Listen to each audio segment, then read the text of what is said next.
Assalamualaikum warahmatullahi wabarakatuh. Hai semuanya, gimana kabarnya hari ini? Baik dong tentunya. Cuaca kadang-kadang gak bersahabat nih guys, karena cuacanya memang lagi musim pancaroba. Tetap jaga kesehatan, kalau perlu minum vitamin. By the way, gue Doni Nurania bakal nemenin kalian di Sigma Talk kali ini.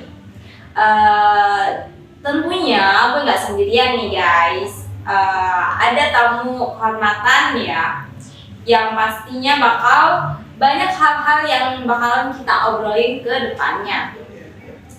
Keren banget dong, hari ini kita ditemani oleh ketua dari UKM Formasi. Langsung aja ya, nggak usah lama-lama. Perkenalan dari Ya, perkenalkan, nama saya TB Khairul Soleh, bisa dipanggil Soleh, bisa dipanggil TB. Dari UKM Formasi. Saya di UKM Formasi diangkat sebagai ketua umum di lulusan 2022. Dengan Kak Soleh, betul. Enaknya nih dipanggilnya apa sih Kak? Supaya lebih santai gitu. Kak Soleh juga apa sih sebetulnya? Bebas aja. Oke, Kak Soleh ya guys. Dengar-dengar nih ya Kak, UKM Farmasi bakalan ngadain POM nih tahun ini. Bener gak sih Kak? Nah, untuk formasi mungkin memang betul sekali, dalam waktu dekat ini akan mengadakan kegiatan pertambahan mahasiswa ataupun biasa kita sebut dengan POM. Adapun POM yang sekarang itu yang ke-23. Pelaksanaannya itu tanggal 17 sampai tanggal 31 Oktober. Olahraga apa aja sih yang ada di POM nih Kak? Nah, kalau misalkan untuk cabang olahraga yang dipertandingkan di POM sendiri mungkin ada 8 cabang olahraga ya. Yang pertama itu ada sepak bola, dan yang kedua ada futsal. Futsal itu ada 2 kategori, putra dan putri. Kemudian ada basket. Basket juga sama, 2 kategori, putra dan putri. Terus keempat, volley, putra putri juga sama. Badminton itu ada 5 kategori. Yang pertama tunggal putra, yang kedua tunggal putri, yang ketiga ganda putra, ganda putri, dan ganda campuran. Dan kemudian tenis meja ada 4 kategori. Lalu ada e-sport, yaitu di Mobile Legends dan PES, dan yang terakhir mungkin ada di catur. Wow, seru banget pastinya. Jangan lupa ya nonton POM nanti.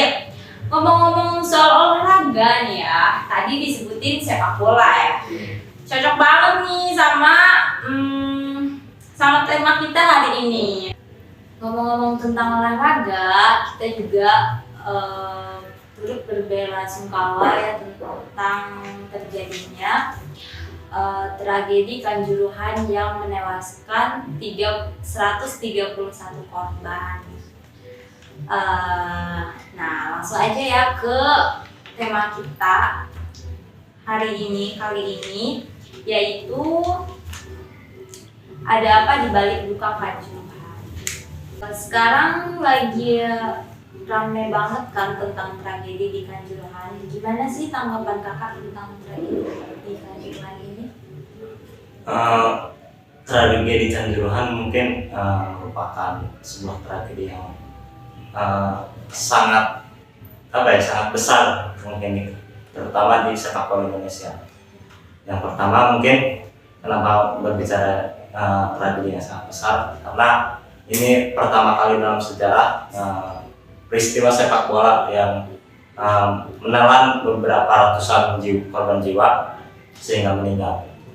Dan yang kedua, tragedi ini mungkin agak sedikit mencoreng nama baik sepak bola Indonesia, karena sebentar lagi kita akan dipersiapkan dengan Piala Dunia U20 pada tahun 2023, di mana Indonesia dipercayai menjadi tuan rumah Piala Dunia tersebut.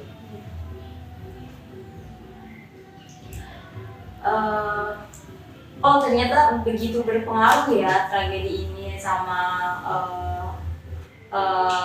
Piala Dunia yang akan datang gitu ya.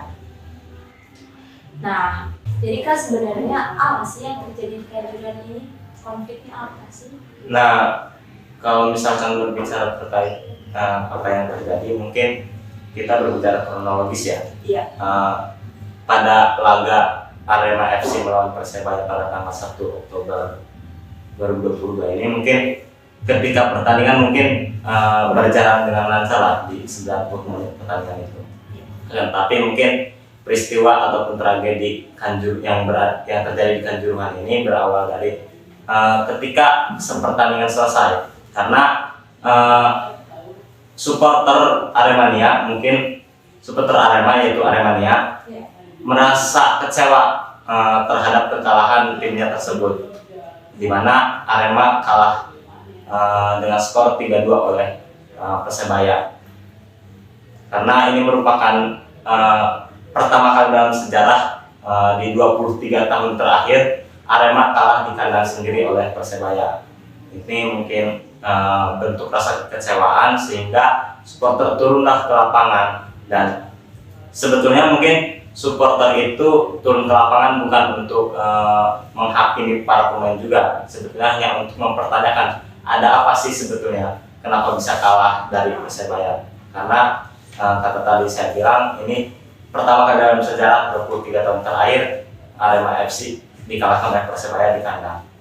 Kemudian disitulah mungkin karena supporter banyak turun ke lapangan, tapi pengamanan dan keamanan dilakukan oleh kepolisian itu mungkin agak sedikit berlebihan ya, agak sedikit berlebihan terkait represivitas terhadap supporter itu. Ada yang ditendang, ada yang dipukul, dan ada yang sampai bahkan disalahgunakan oleh aparat kepolisian, yaitu menyemprotkan gas air mata ke dalam tribun supporter. Itu mungkin singkat.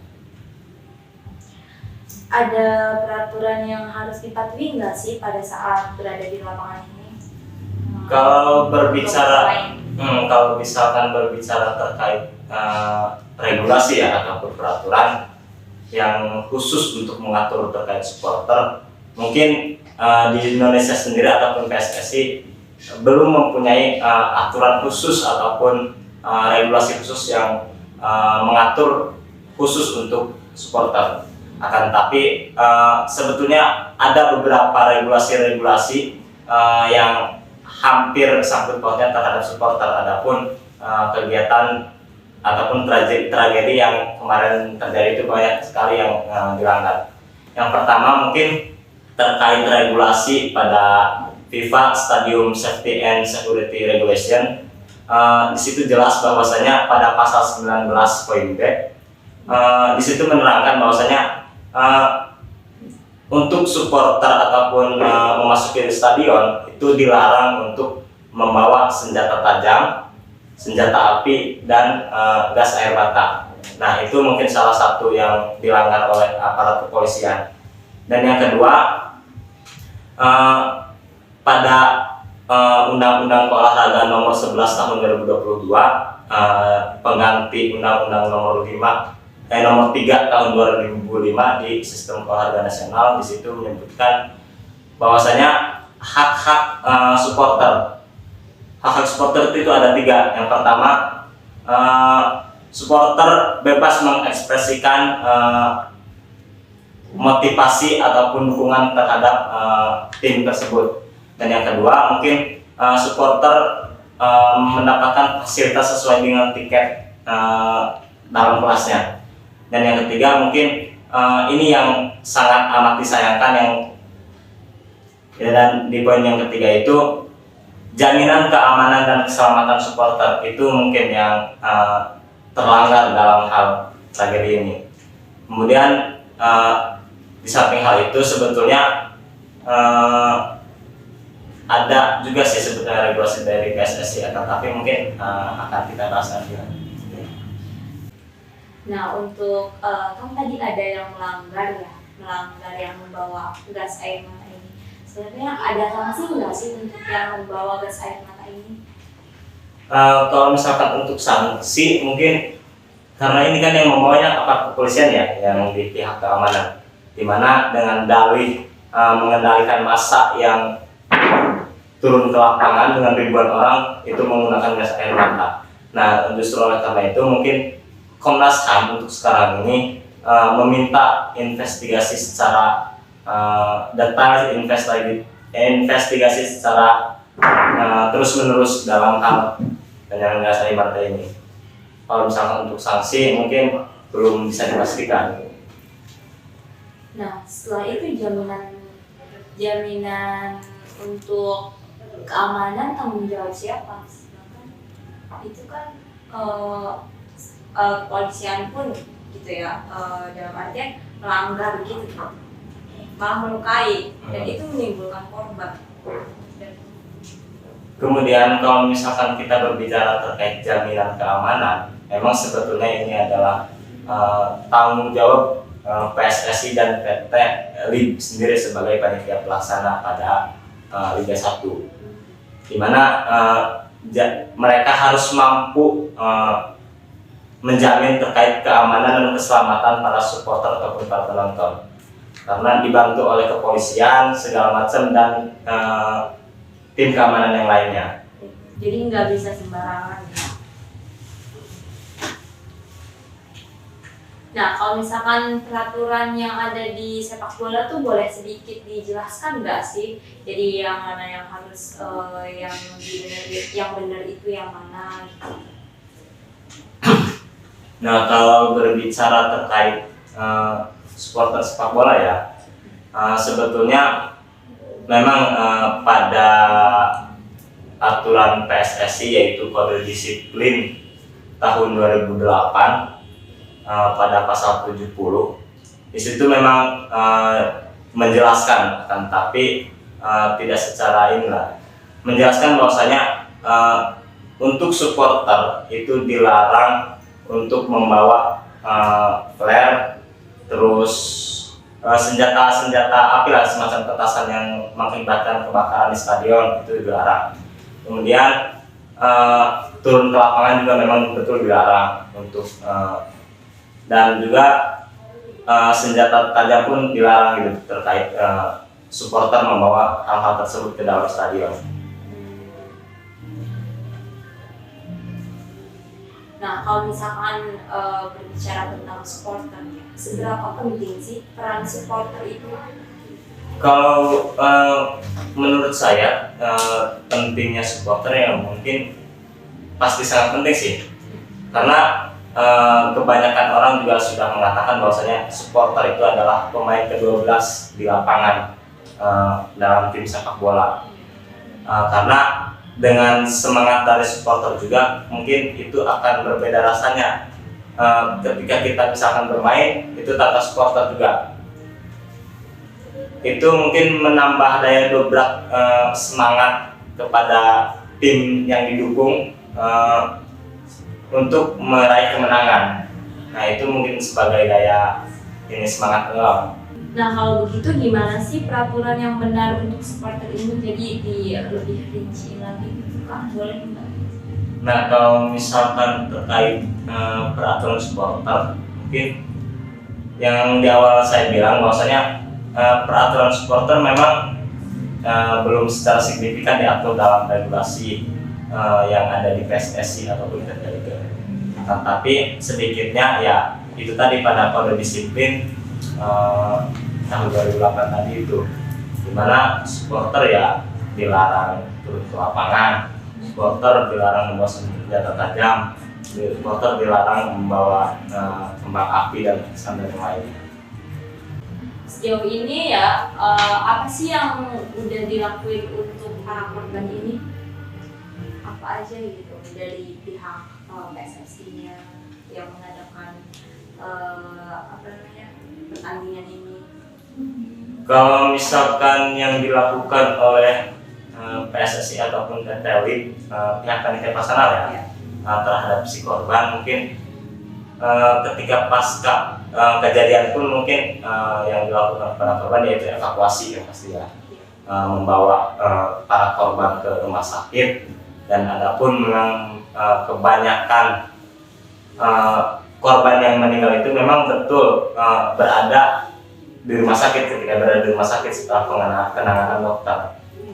Nah, mungkin saya sih lebih menyoroti terkait ini, mungkin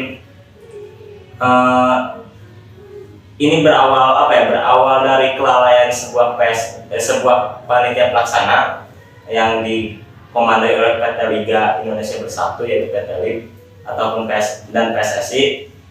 Karena begini, sebelum pertandingan Kapolres Malang itu melontarkan surat bahwasanya meminta untuk dipajukan pertandingan Arema melawan Persebaya jangan di malam, jangan di pukul 20.30, akan tapi dipindahkan ke jam sore 16 itu. Akan tapi pihak dari PSSI ataupun PT LIB itu tidak menggubris terkait permintaan perubahan jadwal tersebut. Dan yang kedua, setelah itu karena mungkin yang tadi tidak digubris gitu ya, Kapolres juga melayangkan surat yang kedua yang berisikan bahwasanya mengingatkan untuk tidak mencetak tiket lebih dari 38.000, karena untuk kapasitas Kanjuruhan Malang itu kapasitasnya 38.000. Akan tapi tim panitia pelaksana mencetak 45.000 dan yang terjual itu 42.000 tiket. Nah, itu kan sudah jelas bahwasanya kelalaian tersebut ada pada panitia pelaksana yang harusnya 38.000 ini mencetak 45.000, ataupun yang terjual itu 42.000, lebih dari yang seharusnya. Nah, di tragedi Kanjuruhan ini ada nih guys satu berita yang menarik banget nih kalau menurut aku, menurut gue nih guys. Ada fans K-pop yang menyumbang nyampe berapa ratus tuh ya, berapa ratus juta gitu buat korban Kanjuruhan ini. Gimana tuh Kak? Kalau misalkan ada fans K-pop ya, memang berapa ratus juta gitu untuk korban jiwa, ini mungkin sebuah rasa belasungkawa dia mungkin ya terhadap tragedi ini, memberikan bantuan dengan nominal sebesar itu. Kan tapi mungkin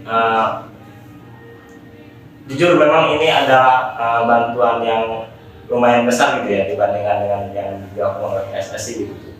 PSSI kalau tidak salah hanya beberapa gitu, nggak sebesar ini. Sedangkan sebetulnya PSSI harus mampu jadi garda terdepan dalam terjadinya tragedi ini, harus yang bertanggung jawab penuh itu sebetulnya PSSI untuk faktor utama. Oke, menarik banget ya, sampai fans K-pop pun ada yang menyumbang sebegitu besar gitu ya, karena emang berbelasungkawa. Nah, setelah kejadian besar ini yang terjadi saat ini, yang terjadi di Kanjuruhan kemarin, bagaimana seharusnya sepak bola di Indonesia ini berbenah? Kalau misalkan terkait sepak bola Indonesia, mungkin berbenah dalam hal terkait manajerial pelaksanaan pertandingan. Itu tetap jadi fokus pertama yang harus disoroti, karena ini merupakan kesalahan dari penyelenggara pertandingan dengan kelalaian yang tadi itu.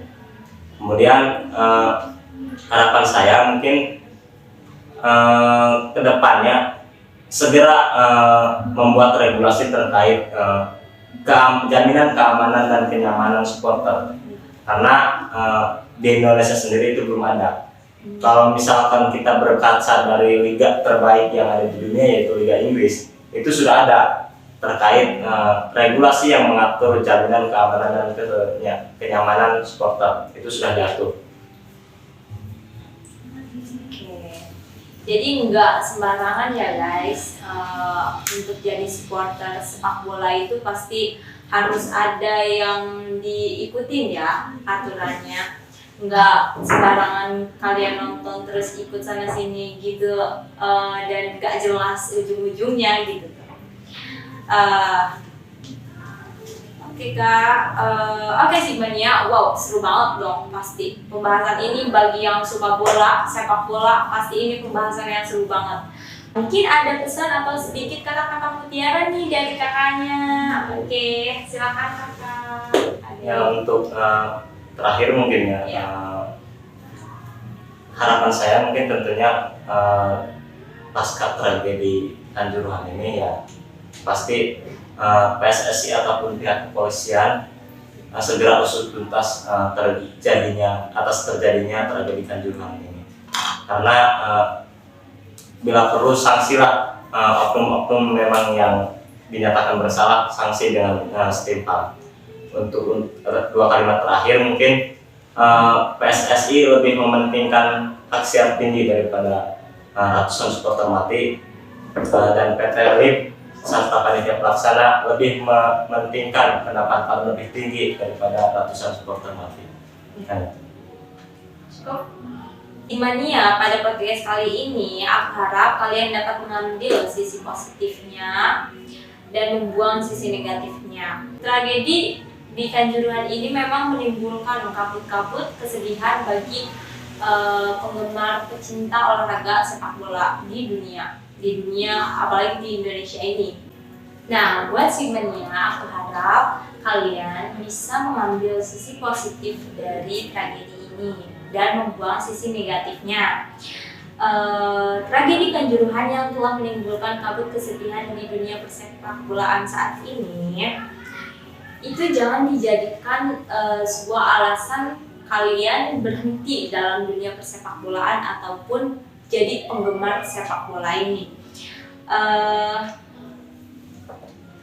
Aku harap sebenarnya bisa mengimprove diri agar menjadi lebih baik lagi. Anyway, selalu semangat dan pantang menyerah. Oke sih Bania, sepertinya udah habis nih waktu kita buat nemenin kalian. Jadi terima kasih kakak, terima kasih sih Bania.